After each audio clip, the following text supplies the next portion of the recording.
தமிழ்நாட்டின் இதய பகுதியாகவும் கொங்கு நாட்டின் ஒரு அங்கமாகவும் அமைந்துள்ள ஈரோடு மாவட்டம் தன்னை சுற்றி பல நூற்றாண்டுகளின் வரலாற்றை சுமந்து நிற்கிறது. காவிரி பவானி ஆறுகள் சங்கமிக்கும் இந்த ஈரோடு இயற்கை எழில் கொஞ்சும் வளமான மாவட்டம். மஞ்சள் நகரம் என்று அழைக்கப்படும் இம்மாவட்டம் தான் இன்று கைத்தறி மற்றும் விசைத்தறி உற்பத்தியில் கோலோச்சுகிறது. தனித்துவமான இயற்கை அழகுடன் மிளிருகின்ற இந்த ஈரோட்டு மண் தான் சமூக புரட்சியை தொடங்கி வைத்தது. ஈரோட்டு பாசறையில் தான் பேரறிஞர் அண்ணாவும் முத்தமிழறிஞர் கலைஞரும் பட்டை தீட்டப்பட்டார்கள். இந்த சமூக புரட்சியை ஏற்படுத்திய தந்தை பெரியாரின் சீர்திருத்த கருத்துகள் தான் இன்று நாடெங்கும் விரவி கிடக்கிறது.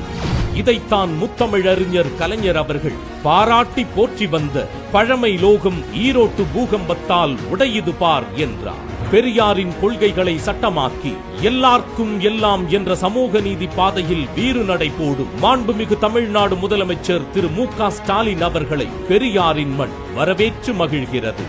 ஆட்சி பொறுப்பேற்றது முதல் இன்று வரை ஒவ்வொரு திட்டத்தையும் பார்த்து செதுக்கி வரும் நம் திராவிட மாடல் முதலமைச்சர் அவர்கள் கடந்த 3 ஆண்டுகளில் ஈரோடு மாவட்டத்திற்கென எண்ணற்ற திட்டங்களை செயல்படுத்தியுள்ளார். அதில் முத்தாய்ப்பான சில முத்திரை திட்டங்கள்: மகளிரின் மாண்பை உயர்த்தும் கலைஞர் மகளிர் உரிமை திட்டத்தினால் 3,73,560 குடும்ப தலைவிகள் பயன், பெண் குழந்தைகளின் உயர்கல்வி கனவை நனவாக்கிய புதுமை பெண் திட்டத்தின் மூலம் 10,401 மாணவிகளும் மாணவர்களின் தன்னம்பிக்கையை வளர்க்கும் தமிழ் புதல்வன் திட்டத்தின் கீழ் 12,704 மாணவர்களும் மாதம் தோறும் ரூபாய் 1000 பெற்று பயனடைந்து வருகின்றனர். பள்ளி குழந்தைகள் பசியின்றி கல்வி கற்றிட உதவும் காலை உணவு திட்டத்தின் கீழ் 44,082 குழந்தைகள் பயன், மக்களை தேடி மருத்துவ திட்டம் மூலம் 6,36,590 பொதுமக்கள் பயன், மகளிர் விடியல் பயண திட்டத்தினால்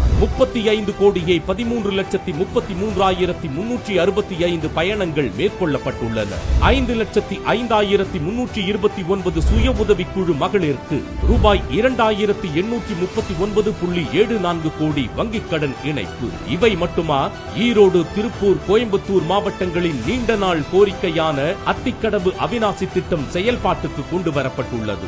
தந்தை பெரியார் அரசு மருத்துவமனையில் ரூபாய் 80,81 லட்சம் மதிப்பீட்டில் அனைத்து வசதிகளுடன் கூடிய பல்நோக்கு மருத்துவமனை கட்டடங்கள். ஈரோடு, கோபிச்செட்டிப்பாளையம், பெருந்துறை, சத்தியமங்கலம் ஆகிய 4 இடங்களில் அறிவுசார் மையங்கள். ரூபாய் 3,458,21 லட்சம் மதிப்பீட்டில் 2,85,378 விவசாயிகளுக்கு பயிர்க்கடன் வழங்கி மாநிலத்திலேயே முதலிடம் வகிக்கிறது ஈரோடு மாவட்டம். இதன் நீட்சியாக இன்றைய நாளில் சென்னிமலை ஊராட்சி ஒன்றியத்தில் கூட்டு குடிநீர் திட்டம், ஈரோடு கரூர் 4 வழித்தடமாக அகலப்படுத்தும் பணிகள், உத்தம தியாகி ஐயா திரு ஈஸ்வரன் அவர்களுக்கு திருவுருவச் சிலை மற்றும் அரங்கம் உள்ளிட்ட 559 பணிகளை ரூபாய் 951.2 கோடி மதிப்பீட்டில் தொடங்கி வைத்து சோலார் பகுதியில் ஒருங்கிணைந்த காய்கறி மற்றும் மளிகை வணிக வளாகம், ஜெயராமபுரத்தில் மாவீரன் பொல்லான் அவர்களுக்கு முழு திருவுருவச் சிலையுடன் கூடிய அரங்கம், பெருந்துறை சிப்காட் தொழில் வளாகத்தில் கழிவுநீர் சுத்திகரிப்பு நிலையம் என